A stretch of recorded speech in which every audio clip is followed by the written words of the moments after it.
Transcribed tonight's presentation of radio's outstanding theater of thrills, Suspense. Tonight, we bring you a story of a man who returned home to find his people in the grip of a strange disease. We call it The Frightened City. So now, starring Mr. Harry Bartell, here is tonight's suspense play, The Frightened City.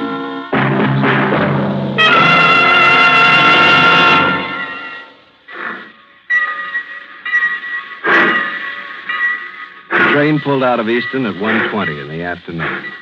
It had pulled in 3 minutes earlier. It was a simple thing I had to do then. Watch it cross the bridge over the Wabash, watch it grow smaller, and when it was out of sight, I was finally home.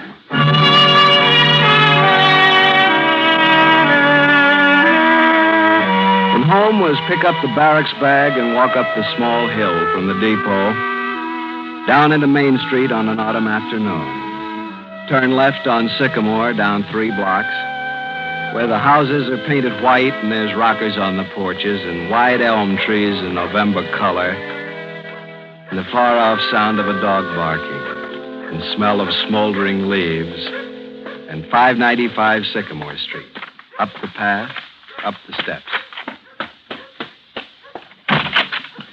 Jane! Janie! Who is it? Janie! Sis! Nick!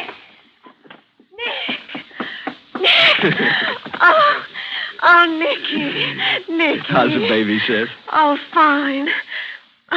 He was teething, but he's all right now. I haven't seen him yet. Oh, he's beautiful. How's Johnny? Well, how's Johnny, sis? What? Johnny, how is he?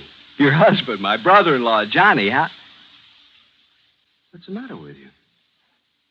Didn't you get my letter? I was aboard ship the last 2 weeks, so Johnny's dead. Johnny went walking one night, and he's dead. One night, Johnny said he was going to walk down to Main Street. Told me he wanted to stop in the police station. He had something to tell the chief of listen. Police. He went out, and he was walking along. Janie! Walking along. Oh, baby. A car drove by, and someone shot a gun at Johnny. And Johnny's dead. Who? Who shot Johnny, sis? Janie, I'm talking to you. Who shot Johnny? Janie. Nick, you've got a nephew. He's sleeping, and he's my son. He's a good baby, and I love him as much as a mother can love a child. Now I want to show you something. I've had it here in my apron, and I've been wondering what to do about it. I found it under my door about a week ago, the day after Johnny was shot. I'll read it to you. Don't talk to strangers. What happened to Daddy can happen to Sonny. Give it to me. My little boy is going to grow up. He's going to play with other boys and laugh and cry when he scrapes his knee on the sidewalk and go to school. Give me the note, Janie. And live a life. No note, Nicky. These pieces get burned, get forgotten. Gets forgotten like everything else that's happened. Who did it, Janie? You're back home. Let everything be peaceful now. Let's keep it that way.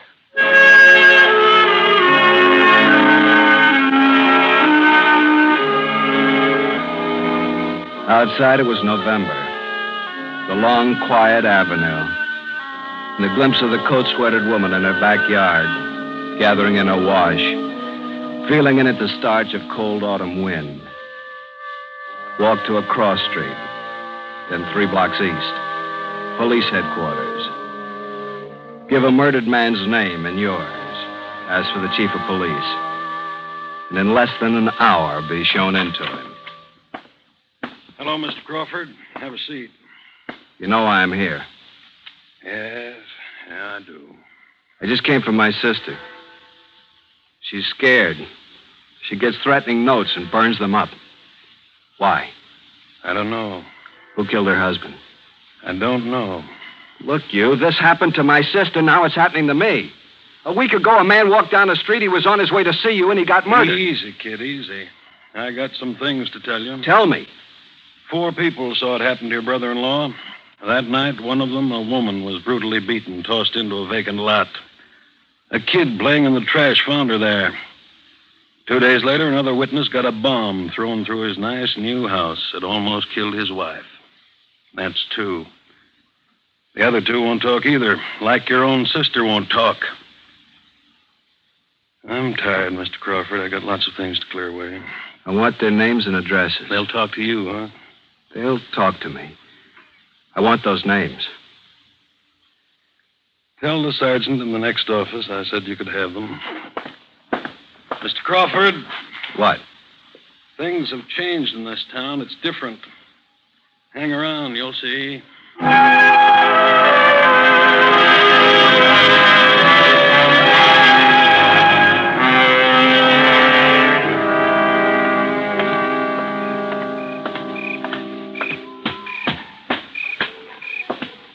Hello? Evening. Mr. Osborne? I'm Mr. Osborne. Something I can do for you? They told me down at your place of business that you'd be home. It's about Johnny Stewart. You mind if I sit down? Not at all. Johnny Stewart. Friend of yours? He was married to my sister. Your sister? Oh, then you must be Nick. Heard a lot about you from Johnny. How you were soldiering in Korea. Welcome home, Nick. Johnny worked for you, didn't he? Good accountant. Nice guy, Johnny. One of the best. You were with him the night he was killed. That's right. I was with him.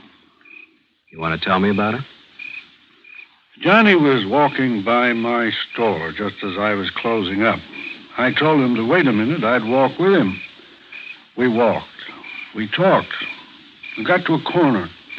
I told Johnny to wait for me while I went into the drugstore to buy some cigarettes.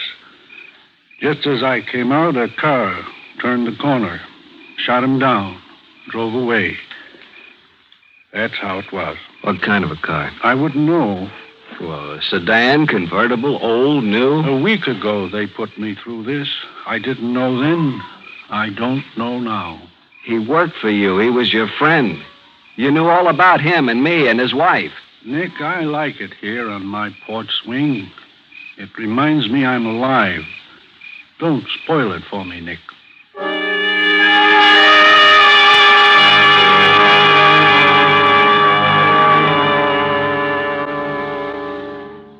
Mrs. Mason, you were sitting right here at your window, and you saw it happen. You saw Johnny killed.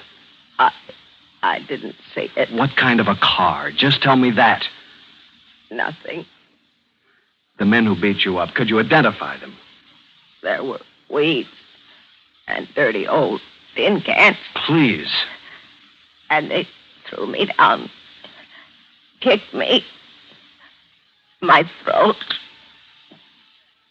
Go away. What are you doing in my house?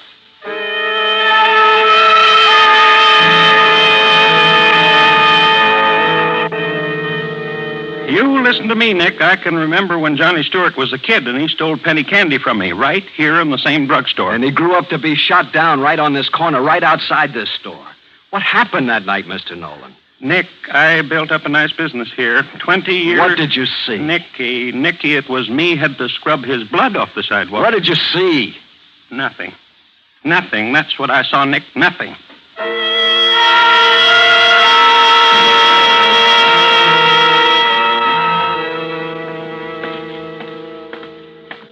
Hi.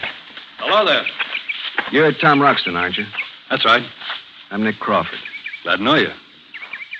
Johnny Stewart was my brother-in-law. Oh, really? I understand your wife was almost killed when they tossed a bomb into your house. That's right. His was out back. Lucky. That bomb was because you were a witness to a murder, wasn't it? House looks okay now. I got nice neighbors. Help me. We fixed it up ourselves. Who killed Johnny? You're scared to death, aren't you? I got a pretty good house here, mister. A tract house, GI loan. Once I had a nice uniform just like you. Now what I've got's a wonderful wife. Anybody asks me, I'll say Hazel's a wonderful wife and I love her. Like I said, scared. Right now, mostly of you.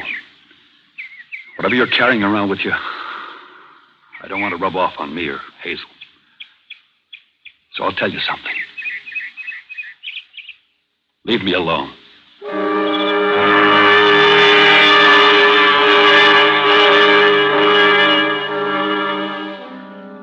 When I went outside, it was evening in Easton. The air was chill, and the dew was turning to light frost on the lawns.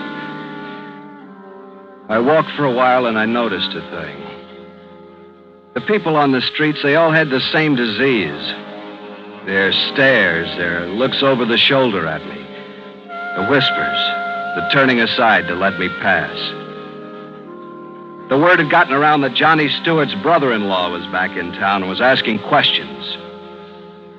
Was being pointed out, walked away from. I'd come home. And I'd come home to a frightened city.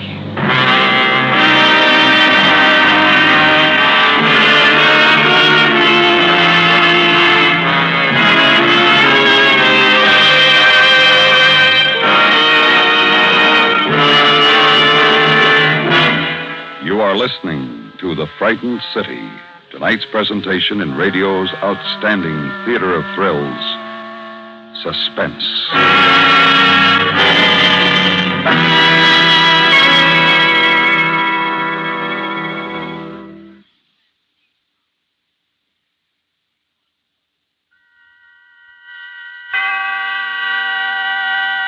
And now we bring back to our Hollywood soundstage Mr. Harry Bartell, starring in tonight's production, The Frightened City, a tale well calculated to keep you in suspense.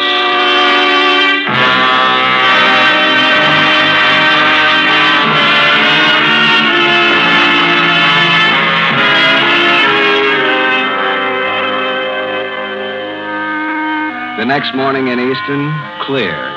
Bright. Look out the window of an upstairs room where you've slept in an almost forgotten bed. In the glint of sunlight is autumn leaves wet with melting frost. Nicky, you up? Yeah, come on in. Hi. Hi.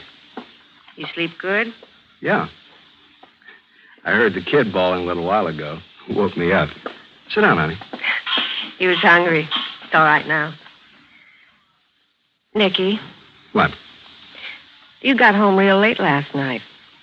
I waited up a long time, and I got tired and went to sleep. My brother's first night home in 3 years. You'd think you could have managed to get home early enough for us to talk? What do we talk about, Jane? Well, you. What's happened to you in 3 years? But Johnny. Dead Johnny. Murdered Johnny. Your husband, the man you had the kid with. That we don't talk about. Shut up, Nick. Janie. I told you, shut up. You're going to yell me into keeping quiet? I told you I don't want my baby killed. Johnny was enough. You hate me for wanting to know why Johnny's dead. You hate me for that, Janie? My baby gets hurt, I'll hate you to your grave. You got lots of new things in the house, Jane. New furniture, new carpets. Looks nice, looks expensive. You coming down for breakfast? How much did Johnny make working as accountant for Osborne? 50, 60 a week? How much?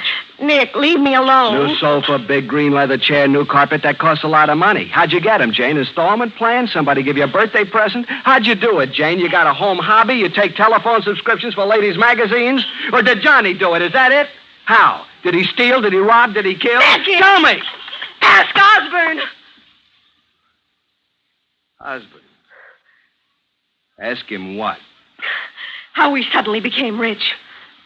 How Johnny left a bank account with $30,000 in it. What are you talking about? Well, you said you walked the town last night. Didn't you see what's happened to it? See what? People walking into back rooms, shops with no customers open late. People walking into back rooms, card rooms, dice tables, numbers. And Johnny was part of it. Johnny worked for Osborne. And he got sick of it and was on his way to tell the cop. Doesn't matter.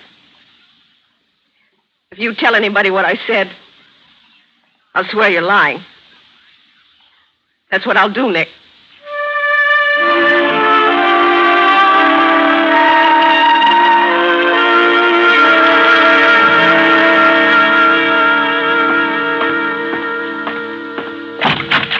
Hi, Nick. What are you doing? Hey, what's the matter with you, Nick? I want you to look at me, Osborne. And I want you to say to yourself, here's a man who's angry. Say to yourself, here's a man who might reach across the desk and kill me. He hasn't made up his mind yet. On your feet, Osborne. On your feet! Why'd you kill Johnny? You crazy? Talk to me. Tell me why you killed Johnny. I was walking with him, son. Walking with him. How could you set him up as a pigeon? It's real simple. You walk with him and go into a drugstore and wait until he's killed. Now you know how. Now tell me why. Been talking to your sister, son? Osborne, you send your boys down to see my sister. They might live through what'll happen to them, but I doubt it. Tough boy, soldier boy. Now here's what else, Osborne. This town suddenly stinks. Dice rooms, card rooms, numbers, and everything that goes with it. My brother-in-law gets a shiny garbage disposal and a new grand piano, real fine rugs, and a large bank account. On how much a week? 75? Accountants make about that, don't they? We could start you at about 300. Be polite, Mr. Osborne, to a guy who's talking. 500. Polite, Mr. Osborne. That's the word for just now. I could kill you, Mr. Osborne. Just think about it. With me. Now, here we are in this room. You, the man who's got the whole town of Easton so scared that nobody has a friend anymore. It takes a powerful man to frighten almost 20,000 people, but you did it. If anything happens to me, Nicky boy, you'd get 1 block from here. Let's think about that, too, huh? That's what I was coming to. Then there's me in this room, and you're afraid of me. That makes me pretty big, too, but I'm not going to kill you, because this is my town, and it used to be a pretty good town. The uniform and the flag in the fist. That's all you need. And there's law. And there's people who need to know what's happening here, and I'm going to tell you what I'm going to do. Got proof, Nicky? How? About 8 o'clock this evening, I'm going to take a walk. I'm going to take the same walk that Johnny did. And I'm going into that drugstore and make a phone call.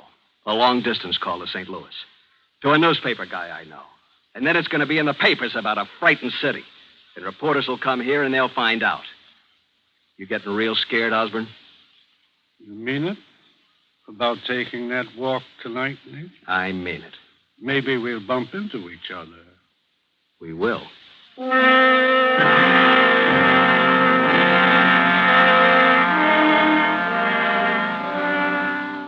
And on the way home, stop at Lane's sporting goods store. Buy a gun. Buy cartridges. And Mr. Lane is all business. No good evenings. No, how have you been, Nicky? Just ring it up on the cash register, not looking at you. Walk quickly away from you when it was done. And the walk home. A small town held in November twilight. Inside the house, the room where the baby is. Play with him. And Jane comes in, takes him away from you. Tells you there's supper in the kitchen if you want it. And eat alone. Paper propped against water pitcher. Alone.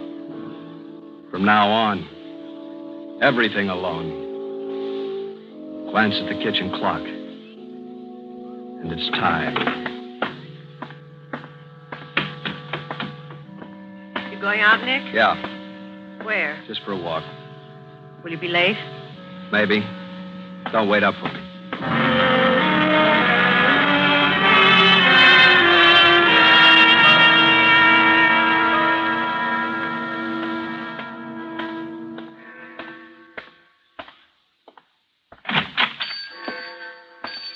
Something for you, Nick? Some change. I want to use your phone. Sure, Nick.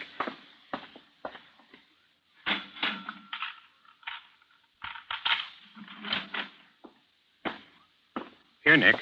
Thanks.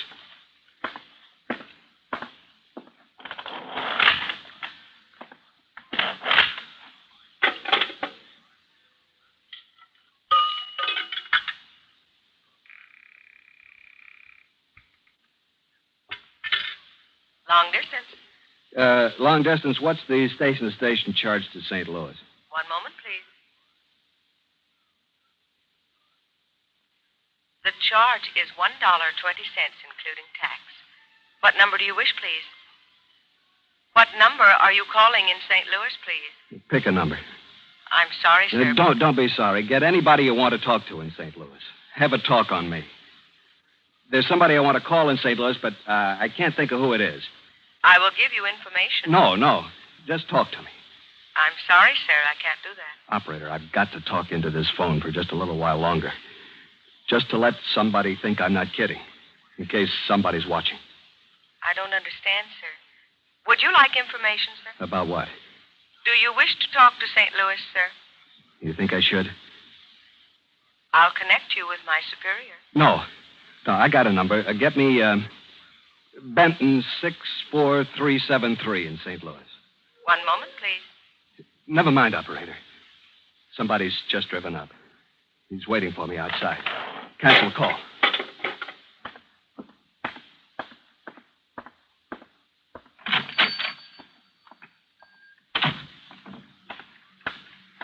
Nick.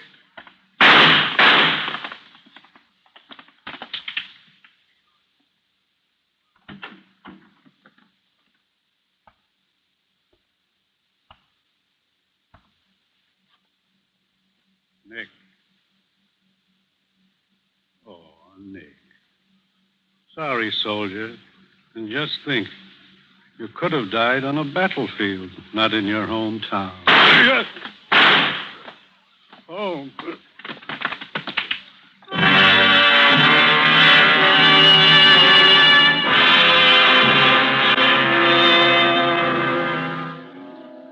We both went to the same hospital.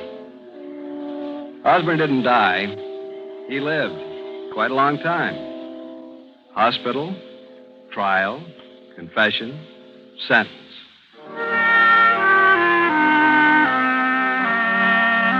Then it was spring in Easton. It was a good spring. And you know how people are. They react to the weather. Hi, Nick. Trees starting to bud already, you notice? They get friendly and they smile a lot like winter was a long time, a dark time, and it was over. Come on over to the house when you have a chance, Nick. You do that, you hear? Grass grows in springtime, but babies grow all the time. Did you see him? Did you see him, Nick? He walked. My son walked. Sure, I saw him, sis. He's growing up. That happens. And you know what? He's lucky. He's got a good town to grow up in.